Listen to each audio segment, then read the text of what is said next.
On Friday, I had the opportunity to attend a mastermind with Gary, and it was myself and three or four other MAPS coaches, and it was pretty cool. And so there were just a couple of things, questions, and ideas that he brought up that I wanted to share with you all. And we inevitably kind of got started on this topic of wealth building. And one of the things that he said that I thought was a really great question that I would invite all of you, whether you are a rainmaker, agent on a team, operations, whatever role you're in, I think this question ultimately fits.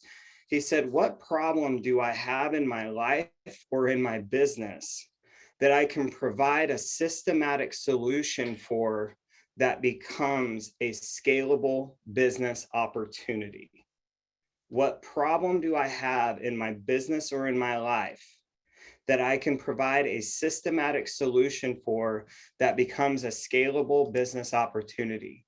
Now, the example that he used was Ben Kinney with Brivity, because Brivity was not initially meant to be a CRM or a platform, whatever you want to call it, that served the whole real estate industry. What Ben was looking for was just creating a system that all of his market centers and the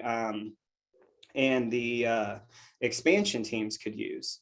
And he used what's called the sawdust principle. The sawdust principle comes from an old story about a lumber mill that had these piles and piles of sawdust.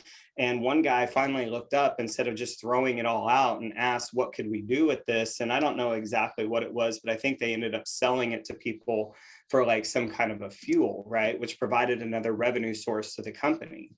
And so that question of what are the problems that you have that if you didn't outsource the solution to it, you could figure out a systematic way to solve it. And then that becomes a very scalable opportunity, because the thing he kept saying was that Keller Williams is a distribution network. The question is, what is it that you intend to distribute through it? And I would maybe even open that up and think of it like the real estate community as a whole is a distribution network. What is it that you want to distribute through it? The second thing that he talked about is that one of the biggest challenges he sees in people is their unwillingness to study solutions to the problems that they're having. And he said, people just don't want to go to school. They'd rather spend their time being entertained than educated, or burying their head in busy work. And the thing about this is, again, this was more along the lines of wealth building, that, people don't want to spend time learning the principles of wealth building, which are really not that complicated. They just take time.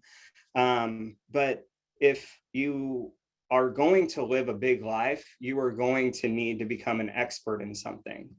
And the question that he asked is, what is the one topic you must become an expert in order to take your life or your business to the next level? What is the one topic you must become an expert in order to take your life or your business to the next level? And I think that almost ties right into the first one, but I can't tell you over the years the number of people that I've spoken with that are struggling. And, particularly when I worked with lower producing people, and the solutions to their problems are very well documented. Most of them have just never actually picked up a sales book and even studied the art of selling something, because it is an art and it's something that can be taught. And so when we're looking at going into 2022, what is it that you need to study? What do you need to become an expert in? And I'm talking to everybody here that would make your life a little bit easier. Now, one thing is that if you just became an expert in your own health and your energy were to come up, right? Then I think everything in your life would get much easier or better. So that would be the one thing out of all the things that if you didn't know what to study that. Another piece that he made was, people don't know exactly what they want, but they're pretty sure that they don't have it. And it reminds me of, a conversation when we were right into the pandemic.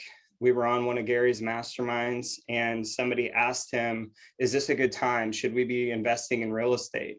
And Gary said, well, you shouldn't have asked me that question, because it tells me you're not a real investor, because a real investor has criteria. And if a deal meets that criteria, no matter what the market's doing, they will ultimately buy it. And he said, why aren't you investing? And the guy said, well, I don't have the money. And Gary said, well, that's okay. So if I gave you $1 million tomorrow and told you to go invest it, how would you do it? And the guy didn't have an answer, right? He didn't know what to say. And so Gary said something that really stuck with me and came back on Friday, which is, he said, your problem isn't that you don't have the money, it's that you don't know what you would do if you did have it. And I think that that goes into where I want to tie that back into for a lot of you is opportunity, right? Like, we're in this period of time, they're calling the great resignation. And if you could tailor make an opportunity for you, what is your ideal job description? Because what I hear a lot of are the things that people want to get out of, but they don't talk about what they want to get into. And so it's not that you don't have the opportunity that you want, it's that you don't know what you would do if you had it. Because if you haven't defined it, it could be biting you in the face and you don't even know it's there. So get really clear about that. It's not just about what you want to get out of, what do you want to get into? And then lastly, we got on this topic of kind of happiness, and he said the source of unhappiness is the feeling that you're stuck doing things you don't want to do, or you're stuck in relationships that you don't want to have. The source of unhappiness is the feeling you're stuck doing things you don't want to do, or you're stuck in relationships you don't want to have. And a lot of that is perception, right? This is a time of year for reflection. And I would invite all of you, if you haven't read this book, to read it. And if you've read it, reread it. And you hear me bring it up all the time, but Man's Search for Meaning by Viktor Frankl, that should be a book required reading for every human being on the face of the earth. Because a lot of you, if you were to get perspective, like imagine you were sitting around in a circle of 10 people, and you got to write your biggest problem and put it in the center, but you got to hear everybody else's problems. And then you were given the opportunity to swap problems. A lot of you would actually take your problem back.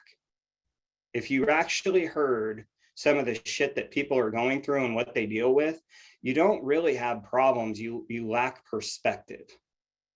And that book will give you a tremendous amount of perspective on what real problems are. And we suffer from problems of abundance, not scarcity.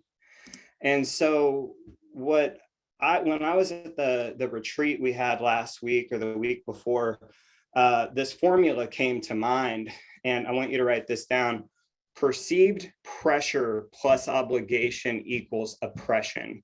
Perceived pressure plus obligation equals oppression. I think I might have even mentioned that last week on our call.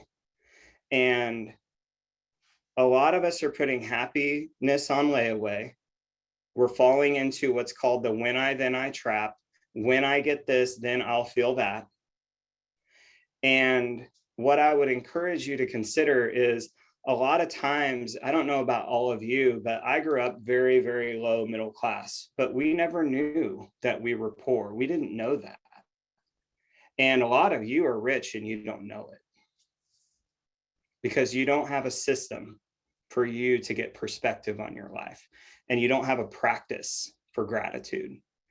And so that last piece of, the source of unhappiness is the feeling you're stuck doing things you don't want to do, or stuck in relationships that you don't want to be in.